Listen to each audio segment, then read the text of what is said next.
کیسے حسین مجلس کہ حسن والا مسکرا، اور وہ حسن سے جو ظاہر ہوگا نہیں بلکہ چھپ کر اپنوں کو فدا کرتا ہے، وہ سیدنا مولا حسن علیہ السلام کی ذات ہے۔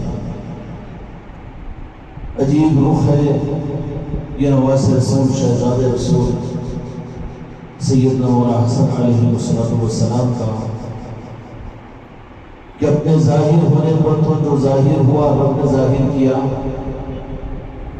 چنانچہ دو جہاں کے مالک میرے آقا جو مدینہ منورہ کو ہجرت فرمائے، ہجرت کے تیسرے سال جب مدینہ منورہ کے اندر میں منافقین نے میرے آقا کو دل کو پہنچانے کے لیے ظاہری سہاروں ظاہری نظاموں پر نظر رکھنے والوں نے تانے دینا شروع کیے، اس لیے جو آقا کے جہاں کے مالک کے فیضان کا نظام وہ ظاہری اسباب پر منحصر نہیں ہے، بلکہ وہ تو نور کے دینے کا نظام ہے، اور نور کے پھیلانے کے لیے نور کی نسبتیں ضروری ہوتی ہے۔ لیکن یہ الزام یہود و نصارہ نے بڑی شدت کے ساتھ میں منافقین نے بعض صحابہ اکرام رضی اللہ اجمعین کے دل کو بھی ملول کیا کہ تم جس آقا دو جہاں کے مالک پر ایمان لائے ہو، جن کے دین کو آخری دین کہتے ہو، تصور کرتے ہو، عقیدہ رکھتے ہو، اب وہ دین کیا چلے گا جن کی نرینہ اولاد خود باقی نہ رہے۔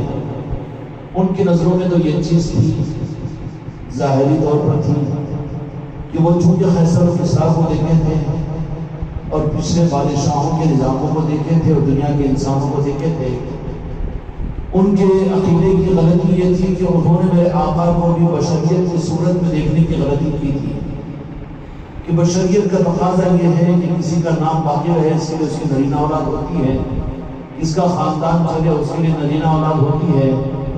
لیکن یہ غلطی اس وقت میں منافقین سے ہوئی اور بالخصوص یہود و نصارہ سے ہوئی کہ اللہ تبارک و تعالیٰ تو اپنے محبوب کو اپنے کو ظاہر کرنے کے لیے دنیا میں بھیجا تھا۔ میرے آقا دو جہاں کے مالک یہ واسطہ اور ذریعہ ہے رب العالمین کی پہچان کا، کہ میں نے چاہا کہ اپنے کو پہچانا جاؤں تو میں نے اپنے محبوب کو دنیا میں ظاہر کیا۔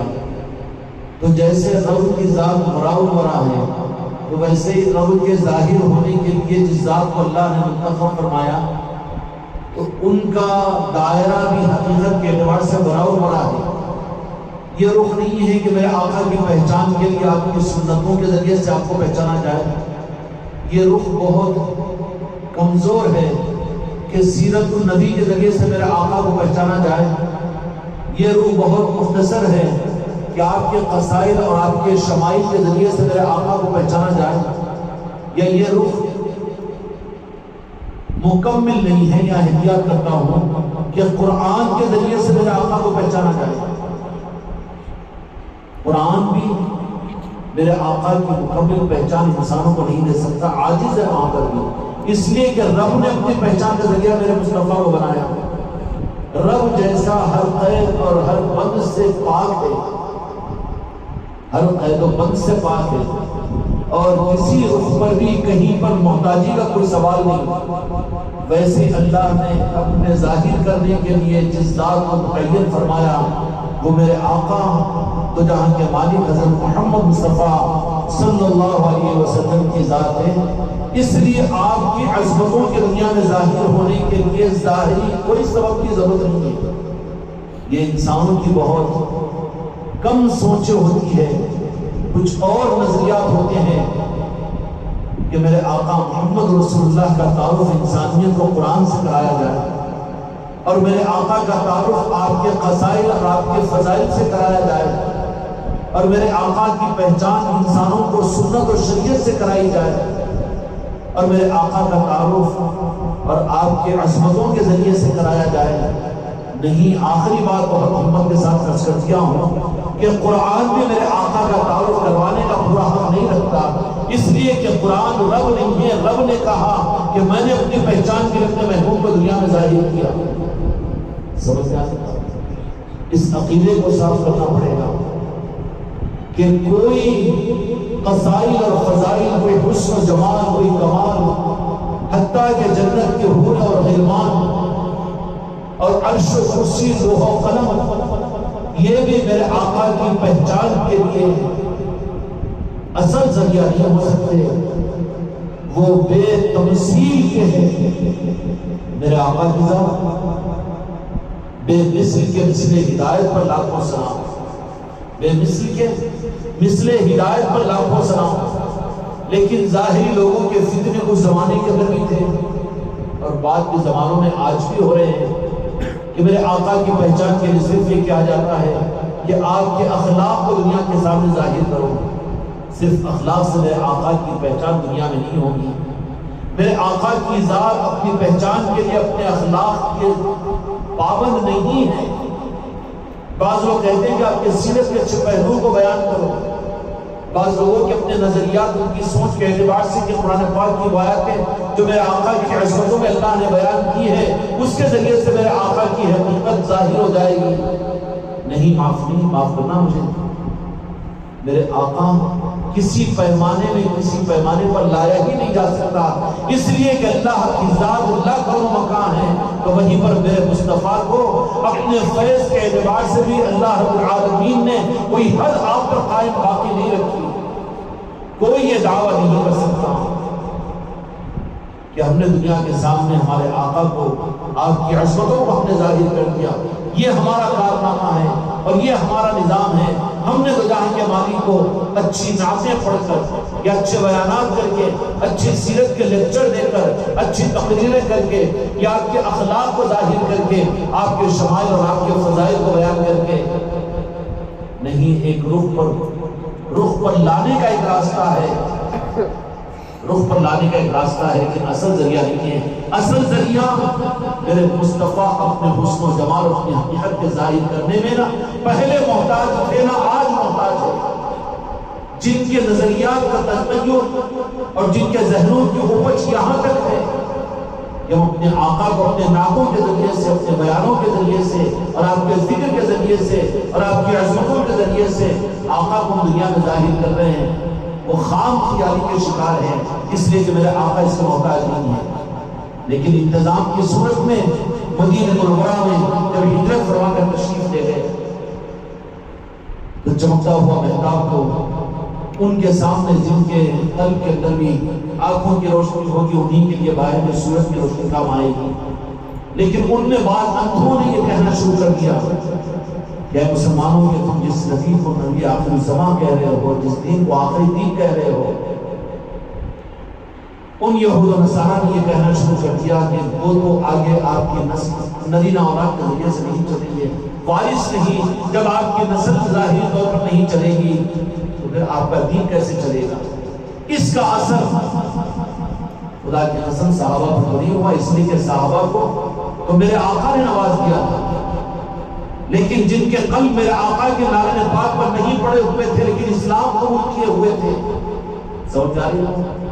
ان کے لیے جو قرآن مجید نے جس لفظ کو استعمال کیا وہ منافق ہے کہ جن کے بدن تو میرے آقا کے سامنے جھکے ہوئے تھے لیکن دل نعرہ پاک مصطفیٰ پر جھکے ہوئے نہیں تھے، اور جن کو میرے آقا نے اپنے نعرہ پاک کی نورانیت کی خیرات جن کے قلب میں نہیں ڈالی تھی وہ منافق ہو گئے، اگرچہ کہ اپنے وقت کے بڑے نمازی تھے، بڑے قاری تھے اور بڑے حافظ تھے، بڑے علم والے تھے، بڑے عمل والے تھے، بڑے روزہ دار تھے، بڑے عمل والے تھے، بڑے جہاد کرنے والے تھے، لیکن میرے آقا کے خدموں کی خیرات ان کے قلوب میں میرے مصطفیٰ نے نہیں ڈالی تھی، ظاہر میں باادب رہتے تھے اور میرے آقا کی تعظیم بھی بظاہر کیا کرتے تھے، حکم کی تعمیل اور شریعت کی تعمیل، قرآن کی تعمیل بھی کرتے تھے، لیکن میرے آقا نے اپنا فیضان ان کے قلب میں نعرہ پاک مصطفیٰ کی خیرات نہیں ڈالا تو ان کے دلوں میں بھی یہ بات اس طرح اثر کرنی شروع ہوئی۔ اس لیے اثر منافقت کی پہچان ہے، جہاں حق کو حق کی بنیاد پر قبول کر لیا تو پھر ریفلیکس ہو جانا چاہیے، اثر قبول کرنا یہ کمی کی پہچان ہے، سمجھ میں آ رہی؟ فتنے تو آتے رہیں گے، حرف تو اٹھایا جائے گا میرے آقا کی ذات بابرکت پر، شریعت پر اور دین اور شریعت کے الزاموں پر، لیکن یہ پریشان ہو جائے یہ اس بات کی اطلاع دی جاتی ہے، یہ اطلاع ہوتی ہے کہ تم خود بھی ابھی اپنے محبوب کے نال پاک کی خیرات سے تمہارے قلب محروم ہیں. دین اور شریعت تم نے لے لیا اپنی مجبوری کے لیے، لیکن نگاہ مصطفیٰ کے قلب کی خیرات تمہیں نہیں ملی. اور جن کو مل جاتی ہے تو وہ صدیق اکبر بن کر چمکتے ہیں، فاروق اعظم بن کر چمکتے ہیں، عثمان ذوالنورین بن کر چمکتے ہیں، مولا علی مشکل کشا بن کر چراغ بن کر قیامت تک جلتے ہیں. جن کو میرے آقا نے اپنے نارے پاک کی خیرات اپنی ذات سے عطا فرما دی. گمراہ کرنے والوں میں سیدنا ابوبکر صدیق رضی اللہ عنہ کا واقعہ بھی آپ حضرات نے سنا ہوگا کہ معراج شریف کے موقع پر آپ کو درمیان میں روک کر کہا کہ کس کی بات کر رہے ہیں؟ وہ کیسے حق کا نظام ہے، وہ کیسے شریعت کا اتنی اندھی عقیدت، اتنا اعتقاد، اور پھر وہ کیوں کیا بات ہوئی؟ کہا کہ اچھا کہ ممکن نہیں، تم تو سمجھدار ہو، پڑھے لکھے ہو. اب یہ مسکرائے کہ ہاں میری بھی قابلیت ہے، میں بھی کچھ ہوں. حق کے معاملات کے اندر میں یہ بہت نقصان سے ہوتی ہے چیز. جن کو حق کی بنیاد پر ملا، پھر حق کے خلاف میں ان کی باتوں کا سننا اور اس کے سننے کے لیے تیار ہونا، یہ ان کی کمی کی دلیل ہے. حق ان کے جسم پر موجود ہے، ان کے کانٹوں کے چھونے پر موجود ہے، عقیدتوں میں بوسے دینے پر مجبور ہے، لیکن دل میں حق اترا ہوا نہیں ہے. جن کے دل میں حق اترے گا، فوراً کہا کہ کیوں کیا بات ہے؟ تو کہا کہ کوئی آدمی ممکن ہے کہ مکے سے بیت المقدس بھی جائے، وہاں سے ساتوں آسمانوں کا سفر کرے، جنت و جہنم میں چلے جائے؟ سمجھنا کی بات ہے، عقل کی بات ہے. آج بھی تو یہی ہوتا ہے. مولا علی اور آل علی اور اولاد علی کے اور اولیاء کے نظاموں کے معاملات میں کیا کس طرف میں کیسے گمراہیت میں پڑ گئے تم لوگ؟ اتنی کتابیں اور اتنے علماء اور اتنا دین، اتنی جماعتیں، اتنی شریعت اور اتنے سارے نظام، بالمقابل اس کے یہ علی علی کہنا، پنجتن پاک کہنا اور غوث و خواجہ کہنا، یہ کیا کیا کیا کیا سابقہ تو پڑھتے رہتے ہیں. سابقہ پڑھنے پر اپنی پہچان یہ ہوگی کہ اس کا ذرہ برابر اثر نہیں. جانے جانا کہیں ٹینشن دو نہیں، یہ متاثر ہے، یہ متاثر ہے، یہ بیمار ہے، خطرہ ہے کہ اس میں فرض پڑے گا. ریفلیکس ہو جانا چاہیے. حق کو اگر حق کی بنیاد پر قبول کیا ہے، موقع اگر مل جائے تو آپ حق کو اس طرح سے ظاہر کرے کہ کس شک کی بنیاد پر. کیوں؟ یہ مقابلہ نہیں ہے، یہ انتشار پیدا کرنا نہیں ہے، بلکہ فَأَمَّا بِنِعْمَتِ رَبِّكَ فَحَدِّثْ کا حق کا پورا کرنا ہے. اللہ نے اگر تجھے نعمت عطا کی ہے تو اللہ چاہتا ہے کہ اس نعمت کا تو قدردان ظاہر ہو. ابو بکر رضی اللہ عنہ کو کہا سمجھ گئے کہنے والے جو کہہ رہے ہیں، تم کو اور مجھ کو بھی ملتے رہیں گے کہنے والے. حقیقت کے ظاہری طور پر نوادوں کو بڑے بڑے اوڑھ کر، بڑے بڑے اسٹیجوں کے ذریعے سے اور بڑے بڑے چہرے اور بڑے بڑے رومالوں کے ذریعے سے متاثر کریں گے. میرے بھائی برا مت مانو، اگر سن بھی رہے ہیں تو جرم ہے، اس لیے کہ حق تم کو بھی تمہارے دل میں نہیں ملا. مریض ہے، ابھی علاج نہیں ہوا، مریض ہے، علاج نہیں ہوا، اپنا علاج کرواؤ، ورنہ کیا ہوگا؟ کہنے والے کے انداز سے سیدنا ابو بکر رضی اللہ عنہ سمجھ گئے کہ کیا کہنا چاہ رہا ہے. بڑی ہمدردی میں سسرا آئے، سادہ آئے، دوست آئے، داماد آئے، بھائی آئے، رشتہ دار آئے، بیوی آئے، سالی آئے، سالہ آئے، کوئی بھی آئے، لیکن جغرافیہ تو بتا دے گا کہ اندر کے اندر میں کیا چیز ہے. محسوس تو ہو جائے گا، اتنے بھولے ماں نہیں بن جاتے. فوراً سمجھ گئے کیوں کیا بات ہے. تو کہا کہ نہیں، عقل میں آنے کی بات ہے، کیا سمجھ میں آنے کی بات ہے کہ ایک ہی رات میں چند لمحوں میں اتنا، یہ 2-3 لمحے کے درمیان سب سفر. تو سیدنا ابو بکر صدیق رضی اللہ عنہ نے کیا فرمایا اور کیا بولنا چاہتے ذرا بولو نا. آپ بھی دور اندیش، آپ بھی علم والے، میں بھی علم والا، میں بھی جاہل نہیں، تم بھی جاہل نہیں، اپن بھی ماشاءاللہ پڑھے لکھے لوگ ہیں اور کوالیفائڈ لوگ ہیں، صلاحیت والے ہیں، اپن بھی علم کے رکھنے والے ہیں، اپن غرور کرنے والے نہیں ہیں. ذرا بولو، اپن دونوں کان گوسیاں کر لیں گے. صحبتیں اس لیے میرے آقا جہاں کے مالک نے فرما دیا کہ آدمی اپنے دوستوں کے مذہب پر ہوتا ہے. کیا فرما میرے آقا؟ آدمی اپنے دوستوں کے مذہب پر، دوست اس کو بناتا ہے. تم اور میں سوچ لیں کہ ہمارا مذہب کیا ہے تو وہ بھی نہیں بتائے گا کہ تمہارا مذہب کیا ہے، اور دوسرے بھی بتا نہیں سکتے. تمہاری دوستیاں بتائے گی کہ تمہارا مذہب کیا ہے. تمہارے اس سے مراد تمہارا مذہب تمہارے جسم کا دھرم نہیں ہے، بلکہ تمہارا وہ مذہب جو تمہارا قلب کا ہے، قلب جن سے ملے گا، ایسے لوگوں سے ملے گا، مکاروں کا مکار سے ملتا ہے، فتنہ پروروں کا فتنہ پرور سے ملتا ہے، دین کو نشانہ بنانے والوں کا دین کو نشانہ بنانے سے ملتا ہے، گستاخوں کا گستاخوں سے ملتا ہے، بے ادبوں کا بے ادبوں سے ملتا ہے کہ نہیں؟ میرے آقا نے فرما دیا، کیا فرما دیا کہ آدمی ہمیشہ اپنے دوستوں کے دین پر رہتا ہے۔ یہ دین سے مراد یہ نہیں ہے کہ غیر مسلم سے بھی دوستی ہے، یہ غیر مسلم اس کا مطلب یہ نہیں ہے، یہ وہ مطلب نہیں ہے، بلکہ قلب جن سے ملے گا وہ پہچان لیں گے کہ یہ کس مذہب پر ہے۔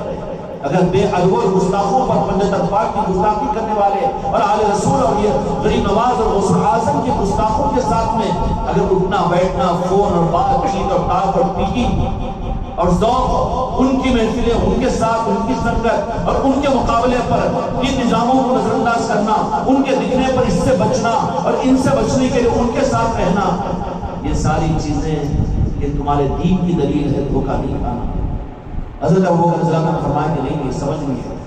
کہا کہ ساری دنیا اگر کہے تو بالکل نہیں مانوں گا، لیکن یہ بات اگر میرے آقا تو جہاں کے مالک محمد رسول اللہ صلی اللہ علیہ وسلم میرے آقا اگر فرما رہے تو حق اور سچ ہے، میں نے تصدیق کی۔ ابو جہل نے کہا کہ کیا کہہ رہے ہیں ابوبکر؟ ابوبکر ابن قحافہ کہا کہ سچ کہہ رہا ہوں۔ یہ واقعہ راستے میں ہوا۔ ابوبکر صدیق رضی اللہ عنہ پہنچے میرے آقا کی بارگاہ میں اور آتے فرمایا کہ ابوبکر صدیق، تصدیق کرنے والے، شک کرنے والے حق والے نہیں ہوتے۔ کان پوسیاں کر کے کیا کریں گے، لوگ گمراہ کر رہے، اس لیے ہم کو بھی سمجھ میں نہیں آ رہا۔ یہ کمزوری کی دلیل ہے کہ ابھی وہ حق تیرے قلب پر نہیں کھلا۔ جب دل پر حق کھل جاتا ہے تو پھر وہاں پر کسی قسم کی مداہنت یہ برداشت نہیں کر سکتا۔ یہی بات بھی مدینہ منورہ کے اندر میں کہ تانا دینا شروع کیا۔ میرے آقا پر کوئی ایسا نہیں تھا، اس لیے کہ وہ نادان بے وقوفوں کی پکاروں سے، ارے زمانے کے اندر میں کیا کہ اللہ اللہ کہنے سے کہ دنیا میں حق پھیلتا کی ہے، دین چلتا کی ہے، دین کا نظام وہ 1500 برس پہلے، وہ 700 سال پہلے وہ خان کے نظام سے کچھ ہوتا تھا ہوگا۔ یہ چکر سب ہونا، سب کرنے کے پیچھے کون پڑا ہوا ہے؟ یہاں پر تو ہر ایک کو اپنی ذات کے اعتبار سے ان کا غلام بنانے کا نظام ہے۔ اس کے برخلاف میں تو یہ سمجھ رہا ہے۔ نتیجہ یہ نکلا کہ میرے آقا کے جو صاحبزاد تھے، حضرت ابراہیم، حضرت ابراہیم یہ دنیا سے پردہ ہو گئے۔ اللہ تبارک و تعالیٰ کی حکمتیں تھی، وہ تفصیلات جانے کا موقع نہیں ملا۔ تو کہا کہ جن کی اولاد نہیں ان کا دین کیسے چلے گا، جن کی آل نہیں تو ان کا دین کیسے چلے گا؟ تو بعض وہ جن کو میرے آقا کے نارین پاک کی خیرات میرے آقا کے ذریعے سے نہیں ملی تھی، بلکہ وہ یہ کہتے تھے کہ ہم کو دین ملا، اسلام ملا، قرآن ملا، اس کی کیا بات ہے؟ یہ ان کے نزدیک کے مطابق میں اس زمانے کی اصطلاح میں یہ غلو ہے، یہ غلو ہوگا نا، اس کی کیا ضرورت ہے؟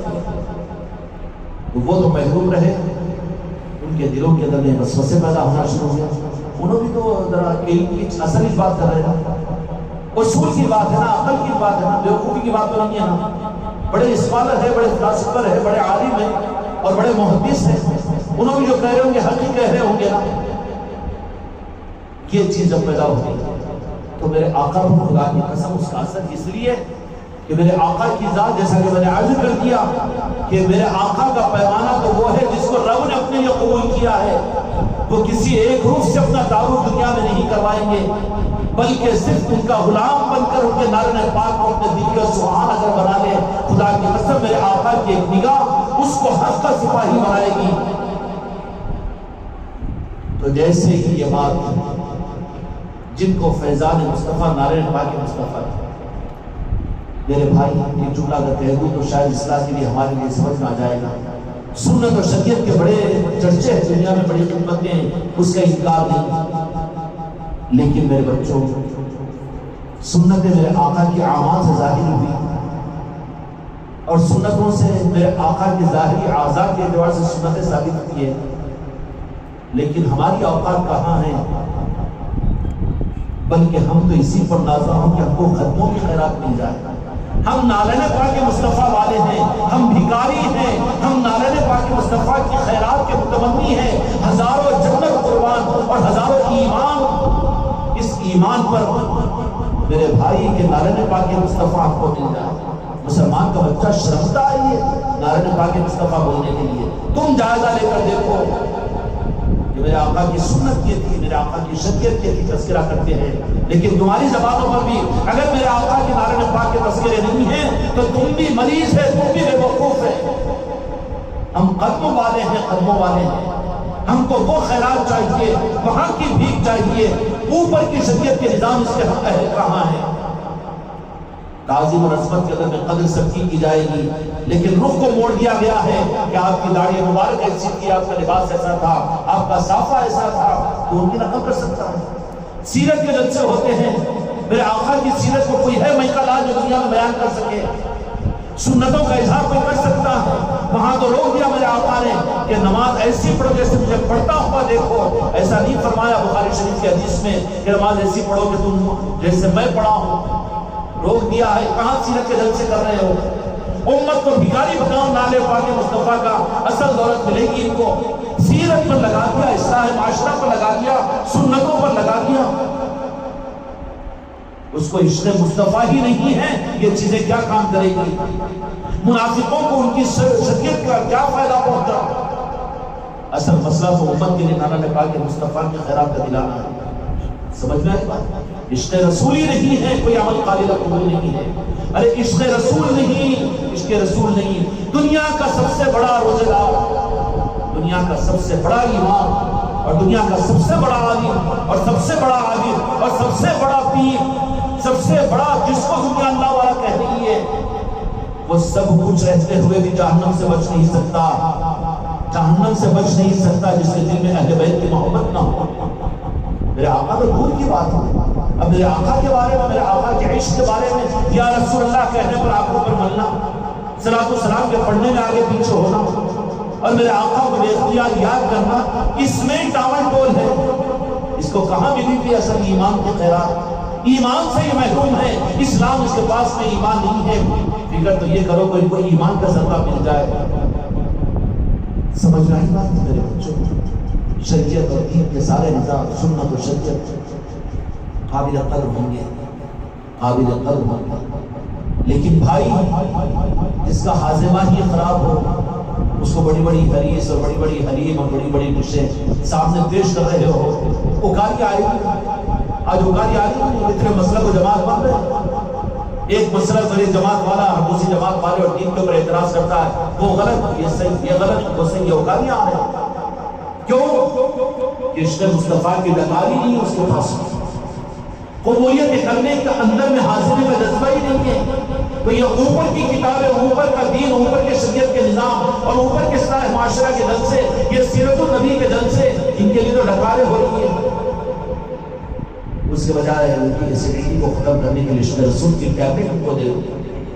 یہی بات ہوئی تو جیسے ہی مدینہ منورہ کے اندر میں وہ جو جن کے ظاہر میں مسلمان تھے لیکن ان کے اندر میں جذبہ پیدا یہ ہوا کہ انہوں بھی جو کہہ رہے ہیں ذرا صحیح چلو، اس لیے کہ وہ بھی تو اہل کتاب بھی چھے، وہ بھی تو تورات انجیل کے عالم بھی چھے، یہی تو عنوان آتا ہے۔ ارے انہوں تو عالم نہیں، مفتی نہیں، انہوں تو علامہ ہے، انہوں تو مولانا ہے، انہوں تو محدث ہے، انہوں تو اتنے بڑی جماعت کے آدمی ہیں، اتنے بڑے ذمہ دار ہیں، اتنے بڑے مقتدر ہیں۔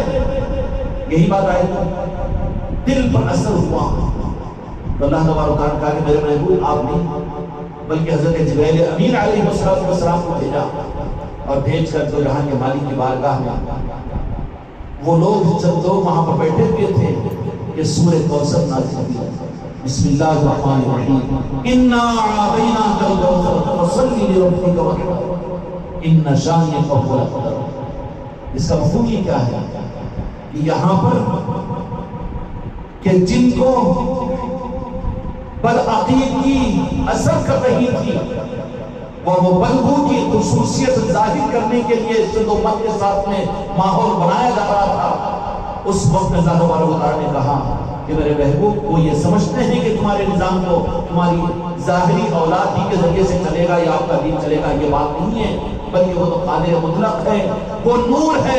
اس نور کو میں اگر اولاد میں نہ رکھوں، نواسوں میں دے دوں تو خدا کی قسم و نوازوں کے ذریعے سے تم دنیا میں چمکو گے. وہ ہے مولا حسن علیہ السلام کی ذات. نامراد ہو جائے گا آپ کا دشمن جو تانا دے رہا ہے آپ کو کہ آپ کی اولادیں نہیں ہیں تو آپ کا دین کیا چلے گا.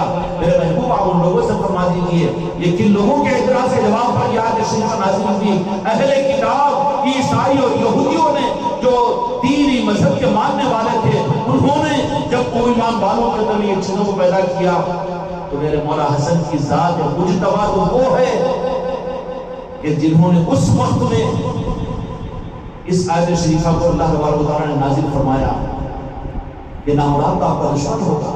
وہ یہ سمجھتے ہیں کہ اولاد کے ذریعے سے ظاہری نظاموں کے ذریعے سے چاہنے والوں کے ذریعے سے نہیں.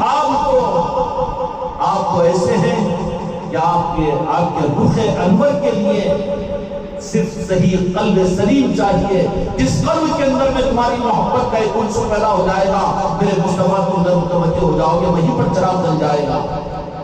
کہا کہ ابھی تک کی ترتیب تو یہ تھی کہ نرینہ اولاد کے ذریعے سے نظام چلتا تھا, لیکن میرے آقا نے فرمایا کہ اللہ نے میرے ساتھ میں میرے نوازوں کے ذریعے سے میری آل چلے گی قیامت تک. کیا چلے گی؟ چنانچہ امام حسن علیہ السلام کی تولد اور کس صورت کے اندر میں ہوا؟ امام حسن ہے, حسن کی انتہا ہے, حسن کی انتہا نور ہوتا ہے. خدا کی قسم میرے مولا نور ہے, نور تھے, نور ہے اور نور رہے گا قیامت تک. اور انسانیت دیکھے گی میدان قیامت کے اندر میں جلوہ گری کو مولا حسن کے نور کو کہ قیامت کے میدان کے اندھیروں کے اندر میں روشنی مولا حسن کے نور کی دنیا میں قیامت کے میدان میں ظاہر ہوگی. اور وہی حسن ہے جہاں پر تھوڑا سا موقع بھی اندھیرے کا آتا ہے تو مولا حسن علیہ السلام کے نور سے, ان کی یاد سے وہ اندھیرے دنیا میں دور ہوتے ہیں. خلافت راشدہ کا زمانہ گزر گیا, مولا علی کی شہادت ہو گئی. اسلام کے لیے ذرا نازک وقت, اندھیرے کا وقت آیا. اس وقت مولا حسن کا وہ نور چمکا اور امت کے گروہ کے اندر صلہ فرما دی. وہ ہے مولا حسن کی ذات. اور کیسے نور ہے مولا حسن کی ذات, تفصیل میں جانے کا موقع نہیں ہے. اشارے اور اعتماد کافی ہوگا. ہم تو اپنی اصلاح کے لیے اور اپنے قلب کی بیماریوں کو دور کرنے کے لیے مجلسوں میں آتے ہیں, بیان اور علموں کی سنوں کے لیے نہیں. جو ان نیتوں کے ساتھ میں کہ علم میں اضافہ ہوگا, بیان سنیں گے ثواب, میرے بھائی ناقدری مت کرو, ناقدروں میں شمار مت ہو.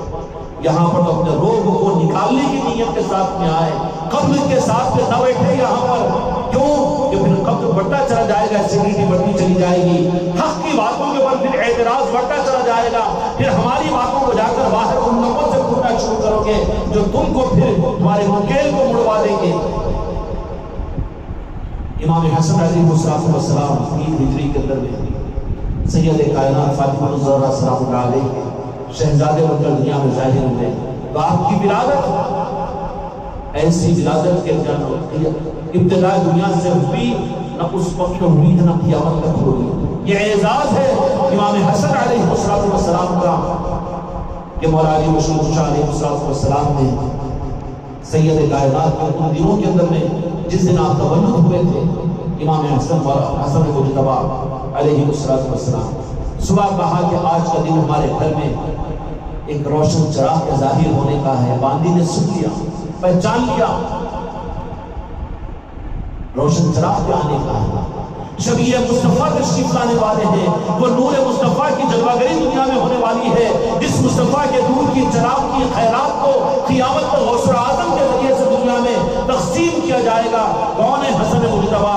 جد اعلیٰ حضرت پیران پیر غوث اعظم ہے. سمجھ میں آ رہی بات؟ حسن مجتبی کھیل و تماشا نہیں ہے. کتنے بڑے خزانوں سے امت کو محروم کر دیا گیا ہے. آج کسی مسجد اور ممبر کے اوپر حسن مجتبی کے تذکرے نہیں ہیں. ہاں مسلک اور جماعتوں کے لیے تو ہوں گے, گھنٹوں لگا رہے ہیں, چین چین کر پکار, لیکن اللہ تعالیٰ امت کے روح پر رحم فرمائے اور امت کے روح کو حق کی طرف میں موڑے. یہ ہے اصل چیزیں ملنے کی تھی اور اسی کے ذریعے سے دین ابھی تک سننا تھا, قیامت تک بھی سنلے گا. مولا علی مشہور علیہ السلام نے جب یہ بات فرمائی تو وہ بادی نے سمجھ لیا کہ آج کا دن تو اس گھر کے اندر میں شہزادے کے تشریف لانے چراغ کے سلسلے کا ہے. لیکن دیکھا, کہا کہ شام ہونے سے پہلے اس گھر کے اندر میں تو جہاں کے مالک کا شہزادہ نور مصطفیٰ کی صورت میں جنگاگر ہونے والے ہیں، لیکن ظہر ہوگی، عصر کا وقت قریب ہو رہا ہے، پادی کے ذہن میں آیا کہ اب تو رات ہونے کے قریب ہے، لیکن مولا علی نے تو یہ بات فرمائی تھی کہ یہاں پر حضرت امام حسن علیہ السلام ولادت کی خوشخبری دی تھی، شک والے نہیں تھے، یقین کیے ہوئے تھے۔ باندھی تھوڑا سا باہر نکلنے کے لیے جیسے رخ کو پھیرا، سید کائنات کی طرف سے اپنے رخ کو پھیر کر جیسے باہر نکل رہی ہے، فوراً پھیر کر کچھ آواز محسوس ہوئی، پلٹ کر دیکھا تو دیکھا کہ نور کا ایک ماحول ہے، اس حجرے کے اندر میں جو اندھیرا تھا نکل رہی تھی وہ باندھی پلٹ گئی، پریشان ہو گئی کہ ایک تو اتنی روشنی کیسے؟ تو اس روشنی کے اندر میں دیکھا کہ سید کائنات کہ اللہ کی حمد و ذکر کے اندر مشغول ہے، اور شہزادے ہیں امام حسن علیہ السلام کے خدا کی بارگاہ میں سجدہ ریز ہے، اور حالت یہ ہوئی کہ ظہر کے بعد کا یہ واقعہ اور عصر کے بالکل قریب کا، لیکن جیسے ہی فراغت ہوئی اسلام کی تاریخ میں بھی اور کہیں اور آپ کو یہ خصوصیت نہیں ملے گی جو سید کائنات کی ہے، امام حسن علیہ السلام کی ہے۔ ظہر کے بعد میں تولد ہوا اور عصر کی نماز سید کائنات نے اس وقت میں ادا فرمائی، قضا نہیں فرمائی، قضا نہیں ہوئی۔ یہ قضا والے نہیں ہیں، یہ ادا والے ہیں، یہ ادا کرنے میں اپنی جانوں کے نذرانے دینے والے ہیں، یہ قضا کر کے ہیلے حوالے نکالنے والے نہیں ہوتے آل رسول۔ یہ ہے امام حسن علیہ السلام کی خصوصیت، اور جس مقصد کے لیے امام حسن علیہ السلام کو اللہ تبارک و تعالیٰ نے یہ عظمت عطا فرمائی تھی، اپنے وقت اور ذمہ داریوں کو امام حسن علیہ السلام نے پورا کیا۔ ان کے نسبت کی محفلوں کے لیے، ان کے در کے، ان کے خدموں کی خیرات کے لینے کے لیے ہم اور آپ یہاں پر جمع ہوئے ہیں۔ اللہ تعالیٰ پوری امت کے لیے کھول دے۔ بہت دل کو صدمہ پہنچتا ہے کہ اپنے پیر کے جلسے تو کرتے ہیں، سیرت اور شریعت کے نام پر تو جلسے درست کرتے ہیں، لیکن کیا ہو گیا؟ تمہیں رخ کو مڑ گیا؟ کون سی حیثیت میں تمہارے اندر میں گمراہ تم کو کر دیا کہ تم پنجتن پاک سے کٹ گئے ہو، آل رسول سے کٹ گئے ہو، شریعت کو تم نے لے لیا، شریعت کی ترویج کو تم تصور کرتے ہو، لیکن اصل روح جو پنجتن پاک کی محبت ہے، آل رسول کی محبت ہے، اس سے امت دور ہو چکی۔ جب یہ روح موجود تھی آل رسول کی صورت میں، پنجتن پاک کی صورت میں، امت کے اندر میں علم کم تھا، عمل کم تھا، لیکن روشنیاں زیادہ تھیں، حقیقتیں زیادہ تھیں، مقبولیت اور قبولیتیں زیادہ تھیں، ٹھیک ہے نہیں تھی۔ آج اس کے مقابل اس کے بدل میں بہت کچھ زیادہ ہو گیا، لیکن ایسا ہوا کہ ساری لائٹیں، سارے فریج اور سارے مرکری موجود ہے، لیکن فیوز نکل چکا ہے۔ اللہ تعالیٰ پنجتن پاک کی محبت سے ہمارے قلوب کو منور فرمائے، اور حسن علیہ السلام کی یاد کے محفلوں کو اللہ کرے کہ یہ امت پھر سے اس سبق کو دہرائے۔ میرے آقا نے معیار بنا دیا کہ تم کو تربیت کے نظاموں کے اندر میں سب سے پہلے تو میری محبت امت کو اور انسانی کو، اپنی اولادوں کو دو، پھر اہل بیت کی محبت کو، اس کے بعد بھی پھر قرآن پاک کو۔ وہ قرآن پاک بھی تو یہی رہبری کرتا ہے، قل لا اسألکم علیہ اجرا، جو تم سے بدلہ نہیں چاہتا، وَدَّ فِي الْقُرْبَى، کہ میرے اہل بیت کے ساتھ محبت کرو۔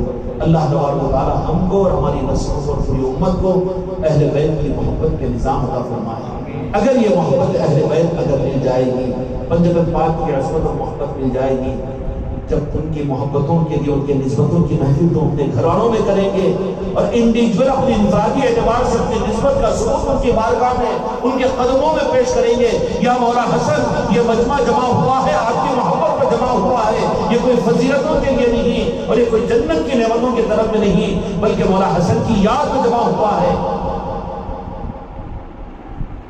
یہ افطار کی دعوت کے لیے جمع ہوئے، کون بلائے گا افطار کی دعوت کے لیے؟ جاؤ، وہ تو برادران وطن بھی کر رہے ہیں، MLA MLC بھی کر رہے ہیں دعوت افطار کو کون بلائے گا؟ وہ تو اس کا افطار تو خود ہو جائے گا، اس کے افطار میں تیرا روزہ خراب ہو جائے گا، اس کی فکر کر۔ پھر یہ مجمع کیوں آیا ہے؟ مولا حسن کے قدموں پر اپنے ماتھے کو ٹیک کر ان کی محبت کی خیرات لینے کے لیے۔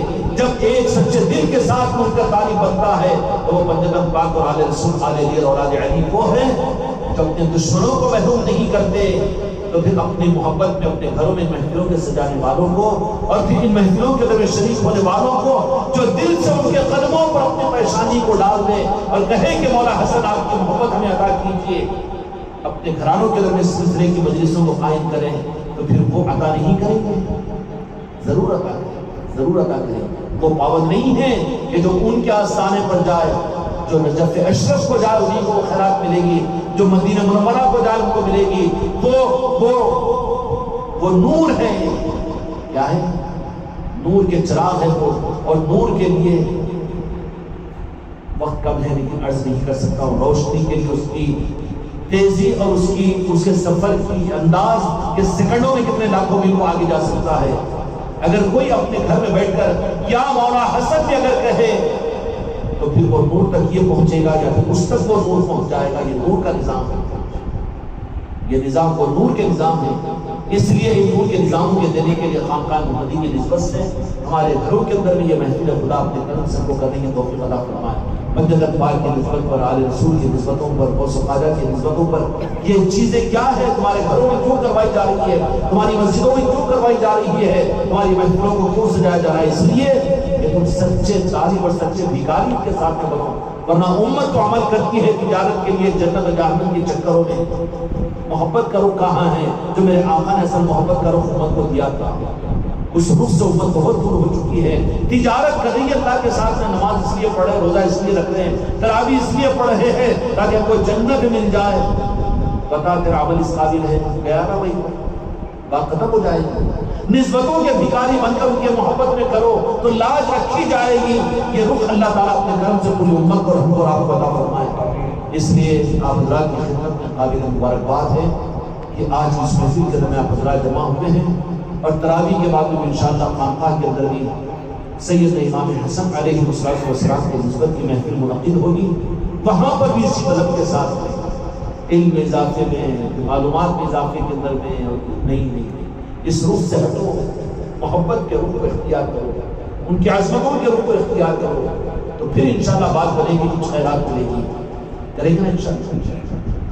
تو انشاءاللہ بھی افطار یہیں پر ہوگا، ہونے کی نماز کی جماعت یہیں پر ہوگی، اور اس کے بعد میں کھانے سے فارغ بھی ہو جاتا ہوں، اور اس کے بعد میں انشاءاللہ تراویح ہوگی، اور خانقاہ میں عشاء کی نماز کے بعد تراویح کے بعد پھر انشاءاللہ منعقد بھی